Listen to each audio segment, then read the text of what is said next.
Dokter Tommy. Oke, Pak Dokter. Oke, Pak Hendro, terima kasih. Siap.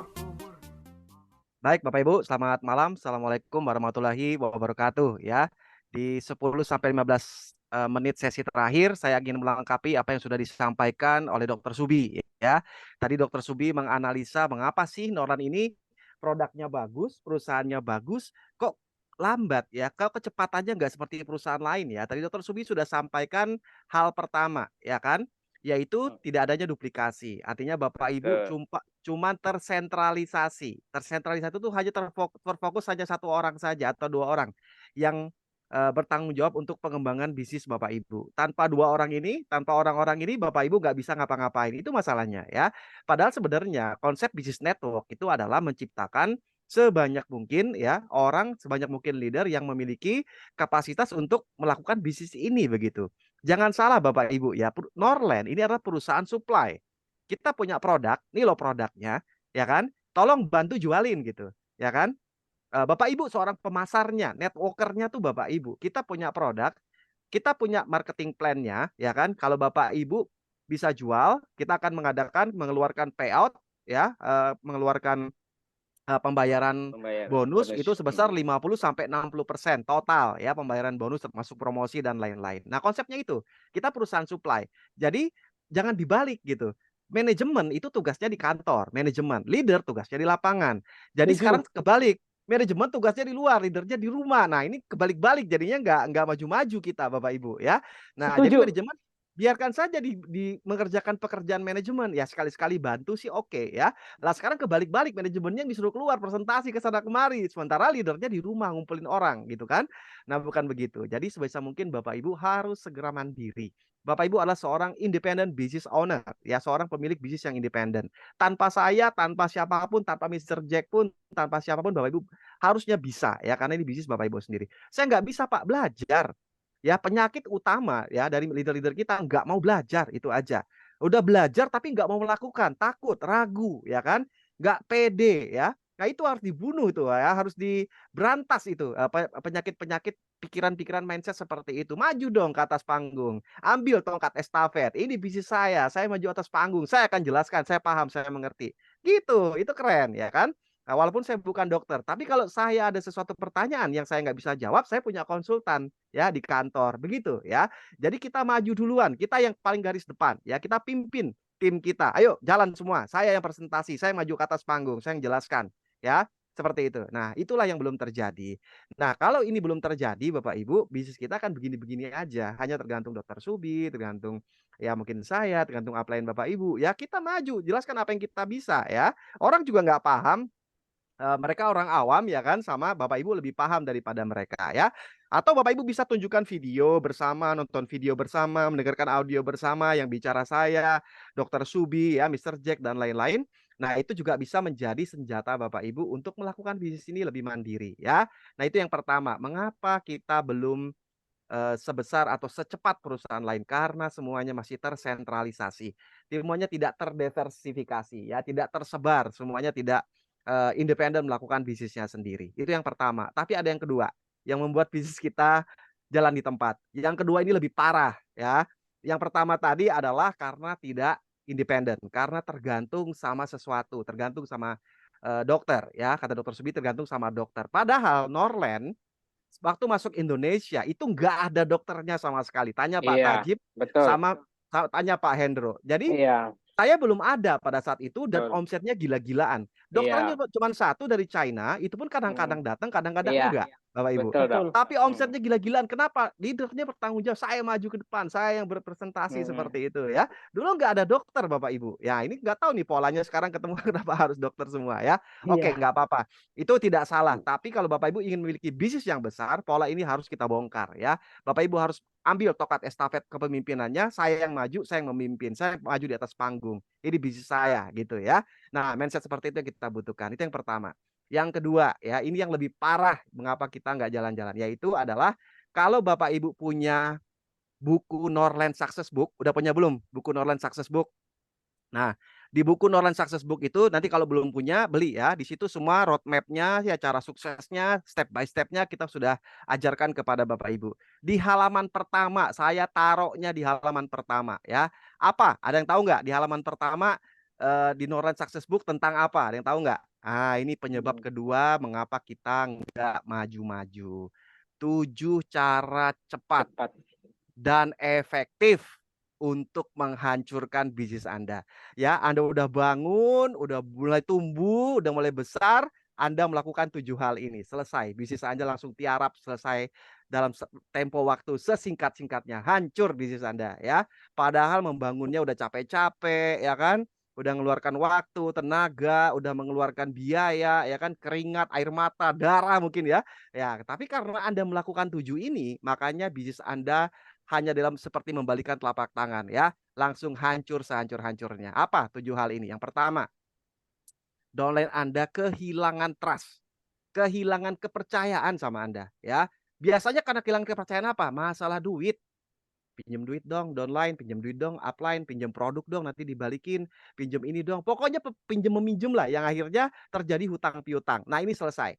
Kalau Anda menduplikasikan ini, membudayakan pinjam meminjam uang, produk entah apapun, pinjam produk di stokis, pinjam uang ke upline, pinjam uang ke downline dan Anda gagal membayar kembali, bisnis Anda selesai, ya. Jadi jangan pernah melakukan pinjam meminjam apapun dengan jaringan bisnis Anda ya. Kalau nggak percaya silakan dilakukan. Tunggu aja beberapa saat kehancuran bisnis Anda Bapak Ibu. Saya udah terlalu sering ya melihat menyaksikan bahkan mengalami orang-orang yang bisnisnya udah tumbuh bagus hancur gara-gara hanya masalah hutang piutang ya. Jadi jangan pernah mau itu siapapun, mau saya pun, mau Pak Hendro pun, siapapun yang pinjam duit jangan. Lebih baik dikasih kalau kita punya rezeki yang lebih, tapi jangan pernah meminjamkan uang ke tim bisnis Anda ya. Karena bukan apa-apa, Anda mungkin ajak dia Zoom, Anda telepon, masuk Zoom dong, tapi di pikiran dia Anda pasti mau nagih utang. Nah, jadi dia kabur-kaburan lari karena belum bisa bayar utang, gitu kan? Nah, itu penyakit Bapak Ibu. Kalau Anda lakukan ini, bisnis Anda selesai ya. Yang kedua, janji-janji manis. Ntar saya bantu ya satu kaki kamu ya. Kamu join sekarang, ini di bawah saya, yang sebelahnya saya kerjain, yang sebelahnya nanti kamu yang kerjain, saya bantu. Ternyata kita nggak bisa bantu, kecewa dia. Kenapa? Janji-janji manis kita. Jadi jangan terlalu banyak janji. Yang bisa kita kerjakan. Yang nggak bisa kita kerjakan, jangan banyak janji Setuju. ke dolen-dolen kita ya. Kalau nggak nanti dia dia ngambul, apa sih? Ngambek ya, kecewa ya. Ah, gimana sih katanya kemarin mau bantuin saya, sekarang saya dibiarin sendirian gitu-gitu ya. Nah, ini juga akan menghancurkan trust, menghancurkan kepercayaan seperti itu ya. Berikutnya apa lagi yang membuat orang hilang trust sama Anda? Sikap manipulatif. Sikap manipulatif itu memanipulasi sesuatu. Contoh, yang join suami istri. Harusnya kan join suami istri jangan dijadikan crossline. Ya kan, suaminya sponsor istrinya. Tapi Pak, saya kan nggak dapat bonus tingtong. Nggak apa-apa, tunggu. Ya kan, tunggu nanti kaki sebelahnya. Gara-gara pengen dapat bonus tingtong, suami istri dipisah-pisah, diurai-urai begitu ya. Yang harusnya bukan seperti itu. Karena suami istri kan harusnya satu tim. Bapak Ibu pisah-pisah supaya Bapak Ibu mau dapat pairing level. Itu kan manipulatif sebenarnya ya. Nah, itu harus Bapak Ibu hindari ya. Jadi utamakan kepentingan downline kita. Apa yang kita inginkan itu juga yang diinginkan oleh downline kita ya. Jadi jangan manipulatif. Jadi konsultasikan langsung ke downline kita. Titik kamu begini-begini ya. Ya, ini atasnya suami, ini istri di bawah. Kamu dapat 1,5 juta. Nanti kalau satu lagi 1,5 juta. Upline dapat apa? Belum dapat apa-apa. Karena baru 2 kaki satu jalur aja, tinggal buka satu jalur. Jangan gara-gara pengen dapat tingtong 1,5 juta, suami kaki kiri, istri kaki kanan dapat 1,5 juta, selesai. Cuman satu kali itu doang, habis itu dia akan kecewa, dia akan, "Kenapa begini susunannya?" Ya. Jadi itu hindari. Satu, orang kehilangan trust sama Bapak Ibu. Kalau orang udah kehilangan trust, akan ada yang ngikutin apa Bapak Ibu, ngomong apapun nggak didengar ya. Dua, ini juga yang menghancurkan bisnis, hubungan khusus antara upline, antara downline, antara crossline, entah itu pacaran, mesra-mesraan, bahkan selingkuh, ini terlalu sering. Bahkan sampai top leader hancur gara-gara dia melakukan hubungan khusus ya dengan crossline-nya atau dengan upline-nya atau dengan siapapun ya seperti itu. Nah, ini jangan sekali-sekali Pak Hendro ya. Jadi Pak Hendro jangan melakukan hubungan khusus dengan downline-nya, Enggak jangan dong. sama upline-nya ya. Karena bisnisnya akan hancur, Bapak Ibu. Saya jamin ya. Yang ketiga, nggak respon, cuek ya. Jadi orang males. Padahal cuma nanya gimana ini. Kita males karena kaki besar. Bener nggak? Kalau kaki besar kan kita males karena nggak ada duitnya buat kita, begitu kan pikiran kita kan. "Alah kaki besar saya ini ngerepotin, udahlah minta tolong ke sini, minta tolong ke situ, males saya nggak ada duitnya." Jangan lakukan itu, ya. Kalau Bapak Ibu harus menolak, tolak dengan bahasa yang baik, ya. Jangan dicuekin, jangan marahin ya, jangan diapain, karena ini aset Anda walaupun kaki besar. Suatu saat kaki besar ini bisa jadi kaki kecil, kalau kaki kecilnya ternyata besar cepat gitu ya. Ya, jadi jangan seperti itu Bapak Ibu, respon aja tim kita, kasih dia semangat ya, berikan dia motivasi-motivasi walaupun kita pada saat itu nggak bisa bantu ya, tapi respon. Ya kalau Anda nggak respon, Anda cuekin, dolen Anda males ngobrol sama kita. Ya males ngobrol sama, plan saya cuek, nggak pernah dibales, saya minta tolong nggak pernah dibantu, nah dia nggak jalan akhirnya ya, bisnis Anda hancur ya. Jadi Anda harus punya sikap leadership ya, jadi harus punya sikap apa ya, jiwa yang besar ya. Walaupun ini kaki besar Anda nggak punya waktu, Anda lagi sakit, ya Anda bisa, menggunakan bahasa yang baik ya. Anda bisa bantu dia di lain waktu seperti itu ya. Ya yang keempat, nah ini tadi sudah ya, utang piutang. Ini paling sering utang piutang ya. Pinjam dulu ya stokis, bawa barang dulu ya 5 juta, Blua Kalsium ini saya jualin nanti kalau laku saya balikin lagi. Jangan pernah lakukan itu, karena bisa akan bubar ya. Atau bila pinjam dulu lah 1 juta ini mau ke sini nanti dibalikin dari bonus, nggak akan pernah balik duitnya ya. Jadi jangan pernah lakukan utang piutang, upline, downline, apalagi crossline ya. Jangan pernah. Jadi kalau memang nggak ada, jangan dibudayakan. Jangan dibudayakan bisnis Anda terjadi pinjam meminjam uang ya. Yang kelima, Anda melakukan deedifikasi perusahaan. Deedifikasi perusahaan itu apa? Menjelek-jelekan, negatif terhadap perusahaan. Yang kedua terhadap upline Anda.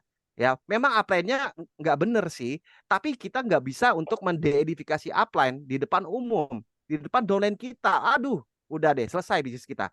Kalau kita nggak respect sama upline, apalagi downline kita, nggak mungkin respect, nggak mungkin dengerin upline kita, Bapak Ibu ya. Atau Anda jelek-jelekin downline-nya. Aduh, downline saya ini ngerepotin terus nih, nggak bayar utang nih, segala macam. Itu nggak perlu disebutkan di depan umum Bapak Ibu ya. Jadi ini adalah kunci edifikasi. Jadi edifikasi ke perusahaan, ke upline, ke downline itu wajib. Kalau Anda sekali-sekali mengucapkan deedifikasi tentang perusahaan, saking Anda keselnya sama perusahaan misalnya ya, Anda harus konsultasinya ke upline, jangan ke downline Anda. Ya, gimana nih perusahaan, produknya nggak ada, kosong misalnya kan, upline tinggal bilang, "Tuh kan kosong, kamu sih telat." Ya kan, makanya ini produk best seller, itu upline yang positif. Tapi kalau upline negatif, "Iya ya, masa ini baru segini aja udah kosong produknya, gimana mesti besar?" Negatif ya, deidifikasi itu bahaya Bapak Ibu ya. Jadi selalu memandang sisi positif dari apapun. Ya, mau perusahaan ini, mau apa, cari sisi positifnya, itu upline yang benar. Jadi kita konsultasinya sama upline, jangan malah manas-manasin downline kita ya. Mencari dukungan downline kita untuk menyerang upline, menyerang perusahaan. Wah, itu kacau. Bisnis Anda sebentar lagi akan tutup ya, nggak lama. Yang keenam, nggak punya integritas. Nah, integrity ini ilmu tingkat tinggi. Nanti kita akan bicara kalau Bapak Ibu sudah mencapai Blue Diamond, Silver Diamond, ya ini ilmu tingkat tinggi namanya integrity. Hati-hati omongan, ya kan, dengan perbuatan, ya nggak sinkron. Ngomongnya begitu tapi perbuatannya beda, nggak punya integritas, ya. Atau Bapak Ibu misalnya integrity itu nanti kita akan belajar ya di tahap selanjutnya ada di TFT nanti saya juga akan bahas tentang integrity. Nah, ini juga apa ya, akan menimbulkan kepercayaan orang. Seseorang yang punya integritas, ya dia bisa dipercaya orang lain. Tapi kalau nggak punya integrity, apa namanya, labil gitu ya, kadang pindah perusahaan ini, masuk lagi, keluar lagi, kemudian pengaruhi orang lagi, gagal masuk lagi, itu nggak punya integritas Bapak Ibu, ya itu nggak akan pernah diikuti. Dan dia akan menghancurkan bisnisnya sendiri, ya. Yang terakhir yang nomor 7 adalah, nah ini penting, anda sulit dijual. Datang ke pertemuan pakai sendal jepit, datang ke pertemuan pakai kaos, masuk Zoom pakai kaos. Gimana downline Anda mau jual Anda gitu? Suara saya masih jelas Pak Hendro? Tes. Suara saya masih terdengar Pak Jelas, Kadip? jelas. Masih jelas, Silakan, jelas banget dokter. Pak Dokter, jelas sekali. Oke. Ya. Oke, lanjut ya. Ya, ini juga kendala, Anda sulit dijual. Pak, saya mau ngenalin upline saya, ini sama seorang pejabat, tapi upline saya pakai sendal jepit, upline saya pakai baju kaos, kumal, kusut gitu ya. Itu Anda nggak bisa dijual, Anda susah Bapak Ibu. Jadi downline Anda nggak pede bawa Anda. Ya, jadi sekarang ketika Zoom meeting, Anda berlatihan rapi, pakai background, ya kan? Rambutnya disisir yang rapi, pakai seandainya Anda mau kondangan aja ya, cari baju terbaik Anda, udah maju ya. pakai sepatu walaupun nggak mahal, cuman sepatu 50.000, tapi daripada pakai sendal jepit gitu ya. Pakai jas yang murah-murah banyak tuh, ya kan? Itu penampilan Anda ya, itu postur namanya ya, postur. Jadi postur itu penting. Anda membawa produk 7,5 juta, tapi postur Anda ya kan, mohon maaf misalnya, eee, orang nggak percaya ya Anda gimana ya, Anda menjual produk ya sales BMW misalnya, tapi penampilannya sales motor, ya itu orang nggak akan beli dari Anda. Ya lihatlah mobil-mobil mewah, salesnya ya rapi, ya walaupun majunya nggak mahal tapi menarik, seperti itu. Nah ini juga akan menghancurkan bisnis Anda. Lawang upline saya juga ke HBS atau ke Detox Camp pakai pakai sendal, ya nggak saya juga pakai sendal lah kata downline Anda, diikuti. Jadi duplikasi positif itu belum tentu diikuti, tapi duplikasi negatif udah pasti diikuti 200%. Ya itu hukumnya. Ya duplikasi positif belum tentu orang ikut, tapi kalau yang negatif Anda pasti diikuti dan bahkan dinaikkan 200%, 2 kali lipat diikutinya ya. Seperti itu. Jadi postur dijaga Bapak Ibu ya, sehingga orang akan trust kepada Anda. Nah, kalau Anda nggak perhatikan sikap-sikap seperti ini, Zoom meeting, kucel ya kan, baru bangun tidur, rambut nggak disisir, itu upline saya malu dolen Anda sama Anda Bapak Ibu ya. Bukan berarti harus mahal, bukan berarti harus seperti, barang-barang yang mahal, tidak rapih Bapak Ibu ya. Jadi 7 hal ini harus Anda lakukan. Kalau tidak, udahlah tidak terjadi duplikasi dan yang pertama tadi sesi pertama, yang kedua bisnis Anda sudah growth, Anda lakukan 7 hal ini, bisnis Anda bubar lagi, selesai lagi. Makanya kita nggak maju-maju Bapak Ibu ya. Oleh karena itu saya berharap semuanya belajar, semuanya memperbaiki diri ya, mematuhi rules, kode etik yang dilakukan perusahaan dan jangan pernah melakukan 7 kesalahan ini Bapak Ibu ya. Ini adalah cara tercepat untuk menghancurkan bisnis Bapak Ibu semua. Oke? Semoga bermanfaat Bapak Ibu pada malam hari ini. Terima kasih sudah mendengarkan saya. Sukses untuk Bapak Ibu semua. Selamat malam. Assalamualaikum warahmatullahi wabarakatuh. Waalaikumsalam warahmatullahi wabarakatuh. Pak Tajib, malam hari ini Pak Tajib. Betul. Oh iya, ini paket lengkap Pak Tajib. Iya. Oke, tadi di sesi awal bagaimana membangun bisnis secara mandiri, yang di Betul. seksi akhir ini sikap yang bisa menghancurkan bisnis Anda. Wow, ada 7. Wow. Oke, Pak Pak Hendro, Tajib. Ya. saya masih share screen ya ini ya? Iya, Pak Dokter. Oke, baik Pak Oh, Dokter. sebentar. Ini. Nah, oke. Oke, Take sudah one. saya matikan Pak Dokter. Siap. Oke, baik. Terima Suara kasih. saya kok bergema ya? Pak Tajib. Iya, Pak Hendro. Oke, luar biasa sekali Bapak Ibu. Sekali lagi kita berikan aplaus yang luar biasa untuk Dr. Tommy. Oke, Pak Dokter, terima kasih Pak Dokter. Iya.